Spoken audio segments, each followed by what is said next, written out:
Kiitoksia kutsusta. Olen tosiaan Kallion Tuija ja nyt ehkä tämmöisen Vuolio- ja vanhempainyhdistys on ehkä semmoinen,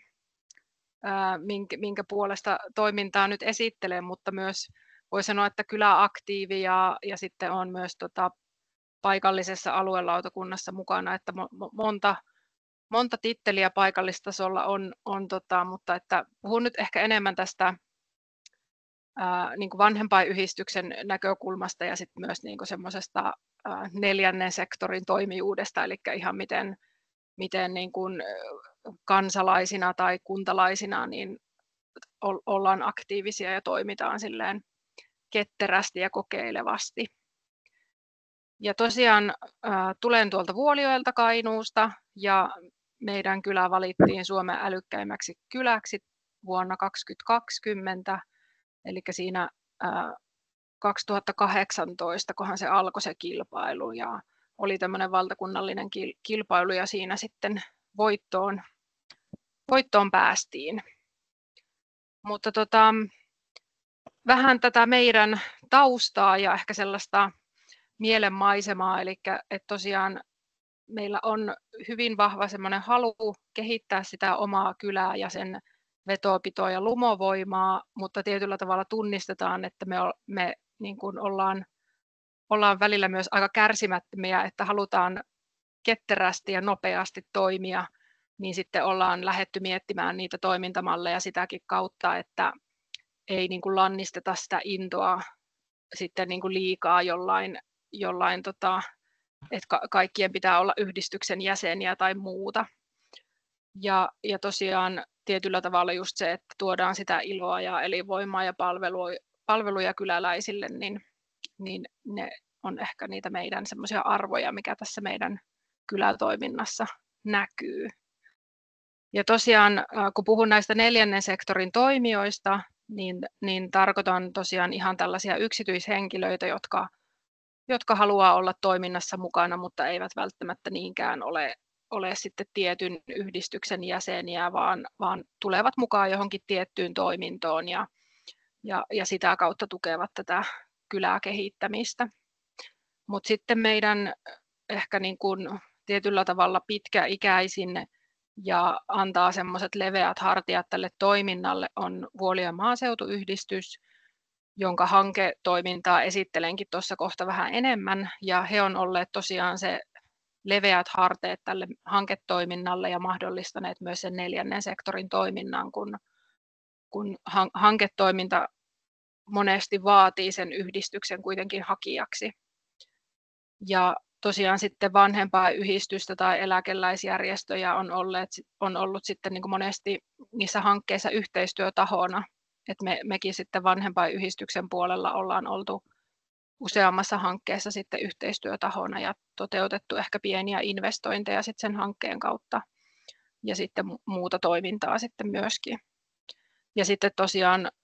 nyt Vuolijoen aluelautakunta on sitten semmoinen Kajaanin kaupungin alainen lautakunta, joka sitten toimii tällä Vuolijoen alueella, niin sekin myös tietyllä tavallaan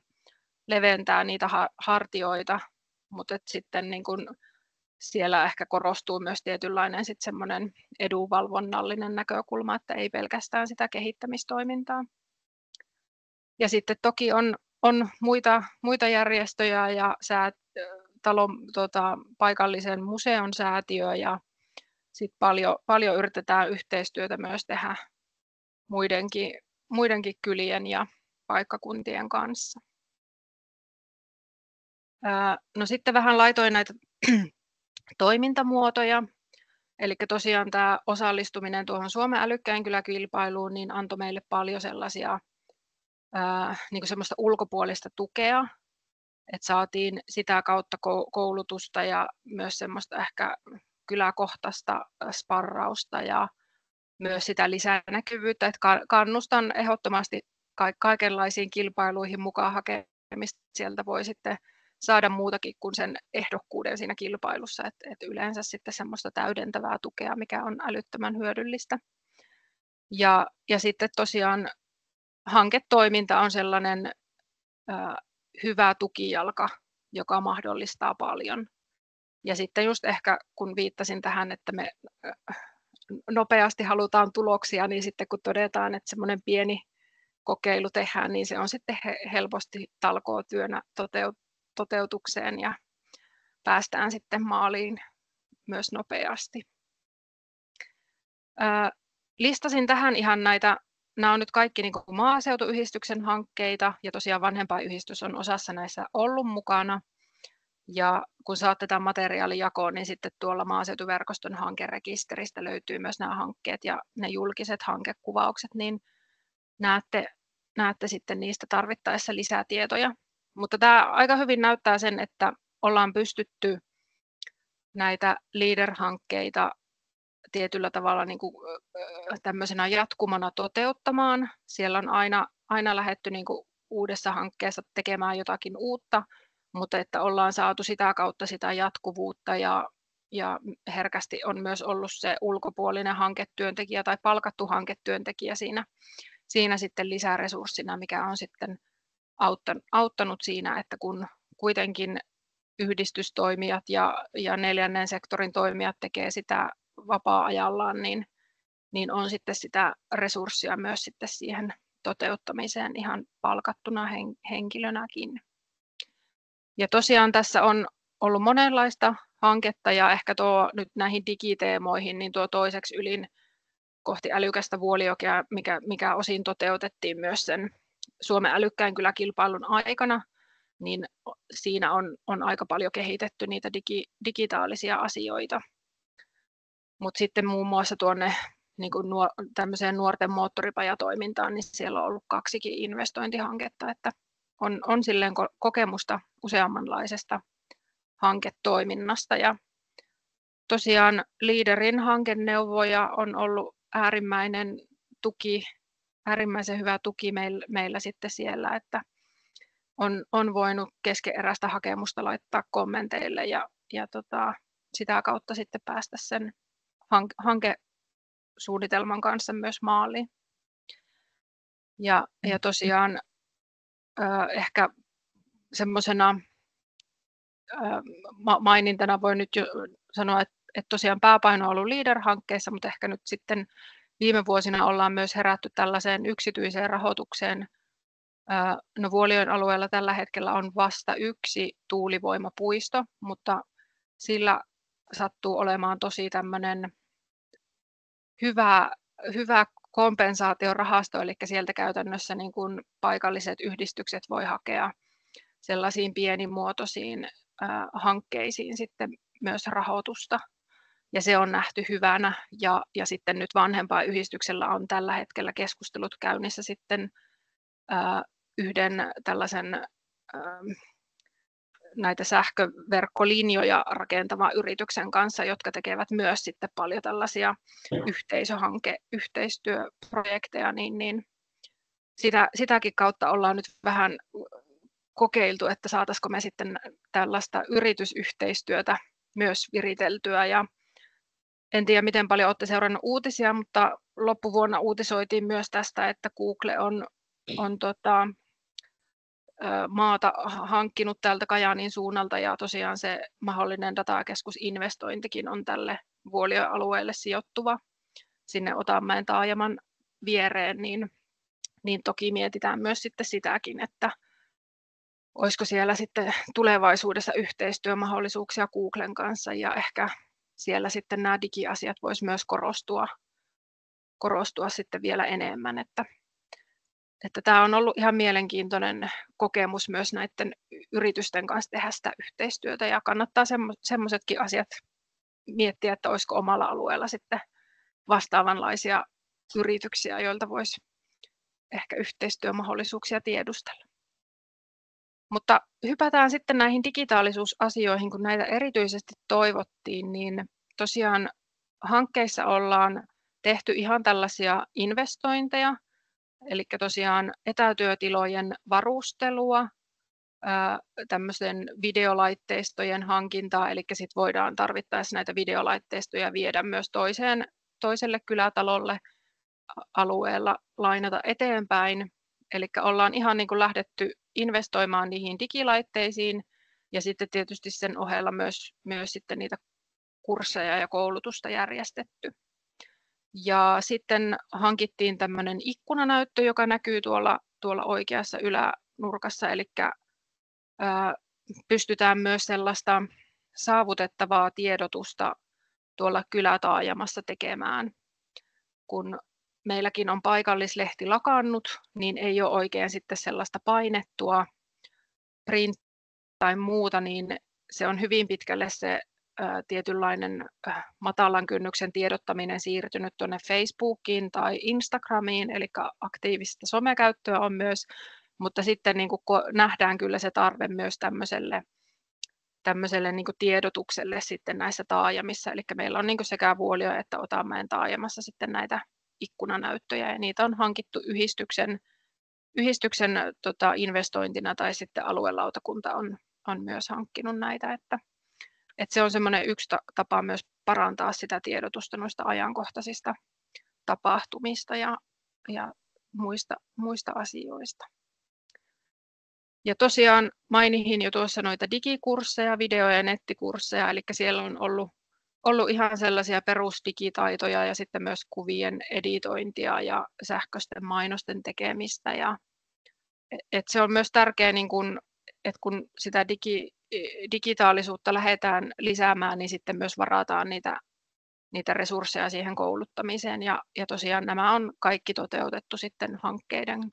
hankkeiden avulla, että siellä on ollut sitten resurssia ihan hankkia ammattikouluttajaa sitten aina kuhunkin asiaan. No sitten oikeastaan nämä etälauluillat, etäalpakkavierailut, kyläläisten etätapaamiset, niin nousi silloin korona-aikaan. Niitä lähdettiin aika matalalla kynnyksellä toteuttamaan, mutta miksipä ne ei soveltuisi ihan niin kuin tähän koronan jälkeiseenkin aikaan. Että tosiaan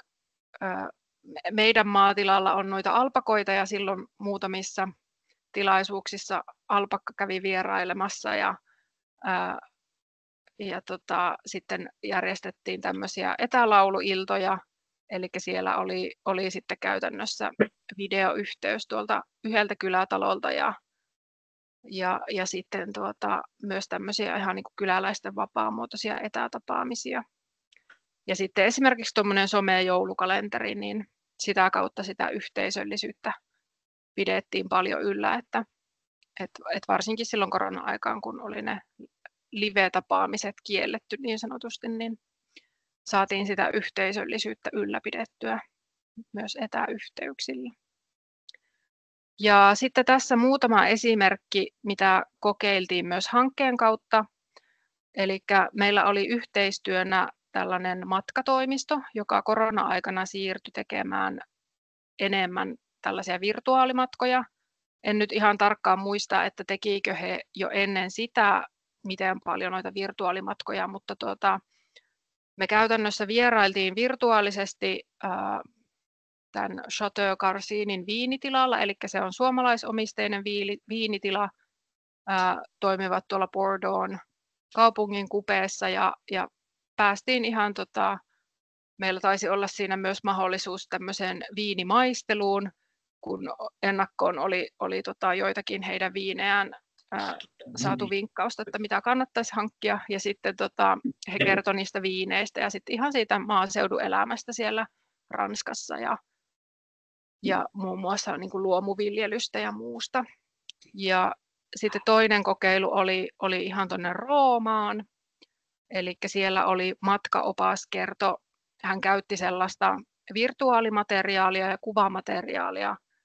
sieltä Roomasta, ja sitten käytiin sitten useammassa Rooman tämmöisessä nähtävyydessä sitten virtuaalisesti. Ja sitten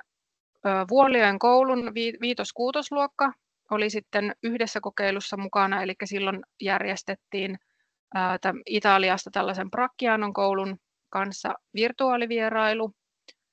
Ja tosiaan se oli tämmöinen noin oppitunnin mittainen keskustelu. Käytiin vähän, se oli just joulun alla järjestettiin, niin oli ihan tämmöisistä jouluperinteistä keskustelua ihan siitä kouluarjesta, niin kuin toisen maan tavoista ylipäätänsä, ja varmaan sitten tämmöiset sääolosuhteet oli yksi kiinnostava tekijä, että kun Suomessa oli kuitenkin silloin lunta, että minkälainen sää sitten siellä Italiassa oli, ja sitten ihan tämmöisistä harrastuksista. Ja esimerkiksi nuo yhteiset harrastukset tunnistettiin, niin ratsastus, jalkapallo ja videopelit, että aika lailla sitten siinä tunnin aikanakin jo saatiin sellaista vähän niin kuin semmoisia yhteisiä asioita löydettyä, että nämä oli kyllä semmoisia tosi mielenkiintoisia kokeiluja, ja tässä oli tosiaan sitten semmoinen matkatoimisto yhteistyökumppanina niin kuin jokaisessa retkessä, ja he auttoi siinä niin kuin esimerkiksi sen koulun löytämisessä sitten, niin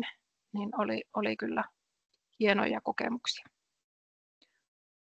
No sitten vähän tästä kouluyhteistyöstä enemmänkin, eli tosiaan tässä Vuolijoen koulu on semmoinen tällä hetkellä vajaa 50 hengen tai oppilaan koulu, ja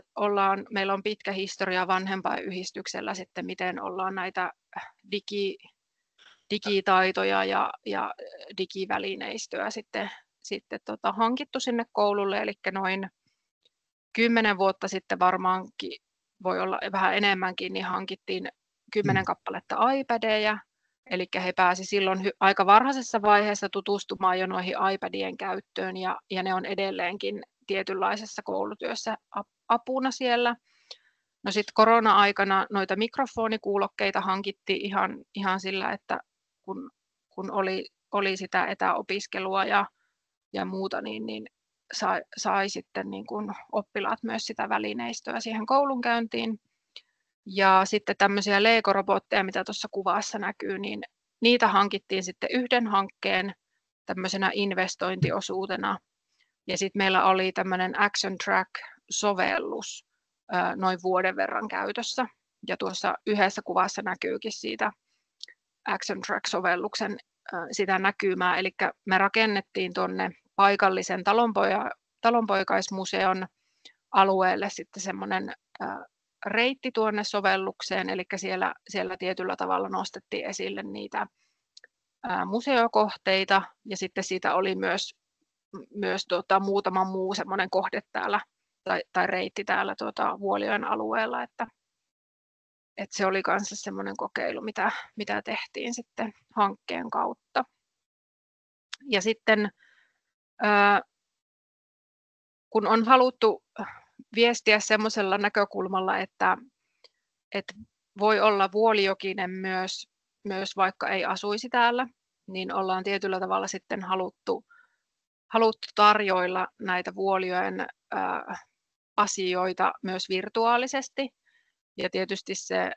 meidän Vuolijoki Facebook-ryhmä on yksi semmoinen, missä sitten pääsee niin kuin tietyllä tavalla osaksi tätä yhteisöä, mutta sitten me on tuonne meidän YouTube-kanavalle myös koottu näitä virtuaalitoteutuksia, eli siellä on muun muassa sitten tallenteita noista etälauluilloista, sitten siellä on tämmöisiä paikalliskohteita ja alueen historiaa kerrottu videoina, ja sitten tällainen Traveler's Guide to Vuolijoki -matkailusarja on toteutettu myös hankkeen kautta, ja tosiaan se on sitten julkaistu tuolla YouTube-kanavalla, ja sitten siihen liittyen järjestettiin sellaiset ensi-iltajuhlat, että ollaan myös aina niin kuin haluttu sitä yhteisöllisyyttä edistää myös semmoisten niin kuin kyläjuhlien kautta, että monesti on sitten ollut aina sitten, kun joku saavutus on saatu maaliin, niin sitten on järjestetty myös tämmöinen kyläjuhla. Ja tuossa itse asiassa kuvassa on nyt tuolta Suomen älykkäin kyläkilpailun voitonjuhlista sitten yksi kuva, mutta tässäpä oli oikeastaan nämä minun materiaalit, ja mielellään vastaan kysymyksiin, mitä en ehkä tässä vaiheessa osannut kertoa teille.